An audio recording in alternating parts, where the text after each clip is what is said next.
नमस्कार दोस्तों, मैं डॉक्टर पवन अग्रवाल, कैंसर रोग विशेषज्ञ, भगवान महावीर कैंसर हॉस्पिटल जयपुर से आज फिर आपके सामने एक नए एपिसोड के साथ।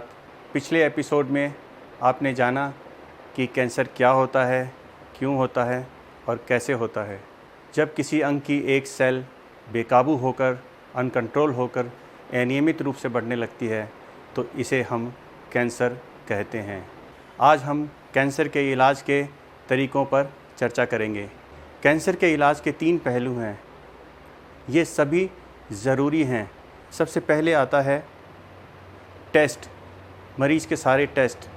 2 नंबर पे है उसका इलाज, उसका ट्रीटमेंट, और 3 नंबर पे है उसका फॉलोअप। हम उसको लंबे समय तक फॉलोअप करते हैं। तो सबसे पहले मरीज़ की कंप्लेंट के अनुसार से हम उसके सारे टेस्ट कर लेते हैं और इससे हमें मरीज़ के किस अंग में कैंसर है, कौन सी स्टेज है के बारे में पता चल जाता है। फिर सभी रिपोर्ट के साथ में हम मरीज़ के परिजन से मिलकर उसके कैंसर के बारे में बातचीत करते हैं और उसके इलाज के बारे में डिस्कस। मैं आपको यहाँ पर एक बात बता देना चाहता हूँ कि कैंसर होना जीवन का अंत नहीं है। यहाँ हम 3 तरह के कैंसर के रिज़ल्ट की उम्मीद करते हैं। Number 1, cure. जब 100 मरीज़ हमारे पास आते हैं तो 40% मरीज़ उसमें से ठीक होकर चले जाते हैं, इसे हम क्योर कहते हैं। दूसरा है गुड कंट्रोल।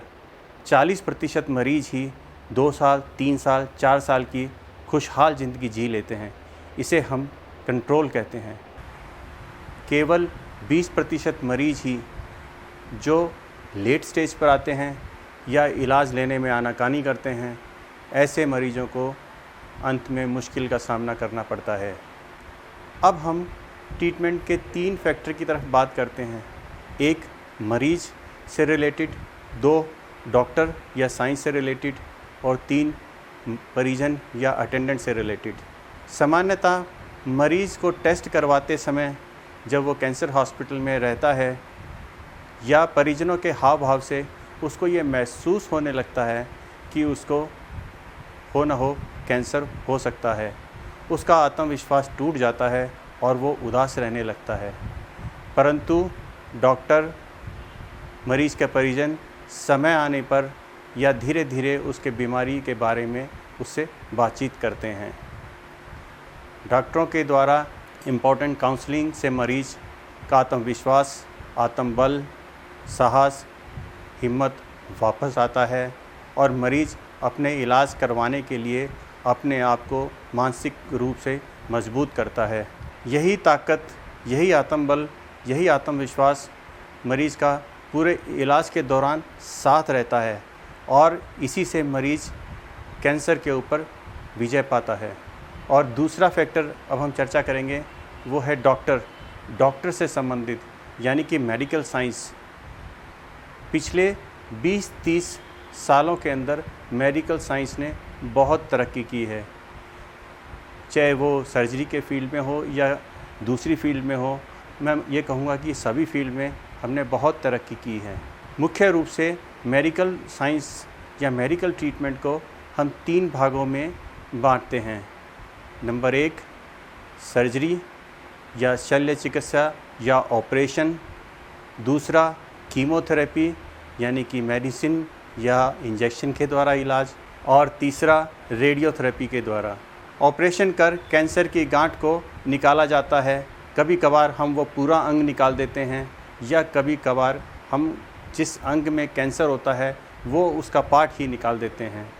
अब सर्जरी की नई तकनीक विकसित हो गई हैं, जैसे minimum invasive surgery, video assisted surgery, robotic surgery या ऑर्गन प्रिजर्वेशन सर्जरी।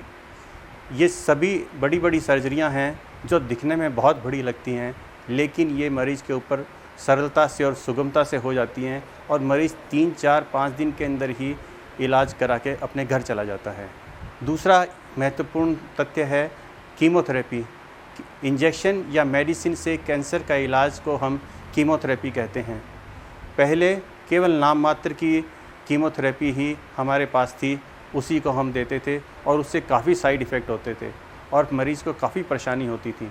लेकिन अब नई नई कीमोथेरेपी आने से फ़ायदा हो रहा है, जैसे hormonal therapy, biological therapy, target therapy और इम्यूनोथेरेपी आ गई है। अब कीमोथेरेपी ओरल फॉर्म में भी आने लगी है।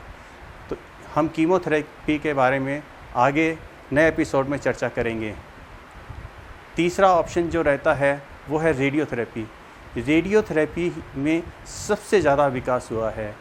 इसमें अदृश्य किरणों से बिना एहसास के ही कैंसर को नष्ट किया जा सकता है।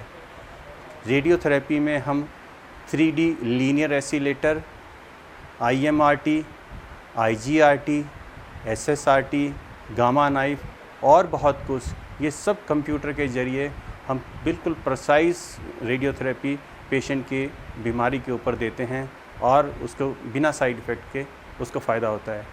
अभी अभी इंडिया के अंदर प्रोटॉन थेरेपी भी स्टार्ट हो गई है, जिसके रिज़ल्ट बहुत ही शानदार हैं।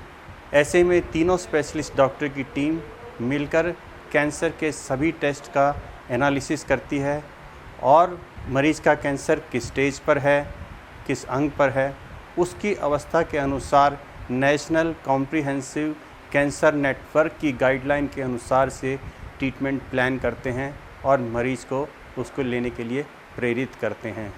एक मरीज़ में कभी एक ऑप्शन हम यूज़ कर सकते हैं जैसे सर्जरी, कभी 2 ऑप्शन भी यूज़ कर सकते हैं जैसे कि रेडियोथेरेपी या कीमोथेरेपी, या कभी कभार हम तीनों ऑप्शन भी यूज़ कर सकते हैं, पहले सर्जरी, फिर रेडियोथेरेपी और उसके बाद में कीमोथेरेपी या कुछ अलग से। लास्ट में जो परिजन से संबंधित या अटेंडेंट से संबंधित इलाज के पहलू हैं वो हैं एक सहानुभूति और मरीज़ को संतुलित आहार प्रोवाइड कराना। संतुलित आहार के अंदर सबसे इम्पॉर्टेंट है high protein diet, carbohydrate, fats, vitamin सभी उचित मात्रा में पेशेंट खाता रहता है तो उसके रिकवरी होने के चांस बहुत अच्छे रहते हैं, जिससे धीरे धीरे उसकी रिकवरी फास्ट भी होती है, सही भी रहती है और उसको कम साइड इफ़ेक्ट होते हैं। इसके बारे में हम अन्य एपिसोड में चर्चा करेंगे। आज का एपिसोड बस यहीं तक ही। आशा करता हूँ कि ये एपिसोड आपको पसंद आया होगा और आपके लिए फ़ायदेमंद रहा होगा। मैं आपसे निवेदन करूँगा कि आपको ये ऐसा लगता है कि ये दूसरों के लिए भी उपयोगी है तो उसको शेयर करें और ज़्यादा से ज़्यादा ज़रूरतमंद लोगों तक पहुँचाएँ। धन्यवाद।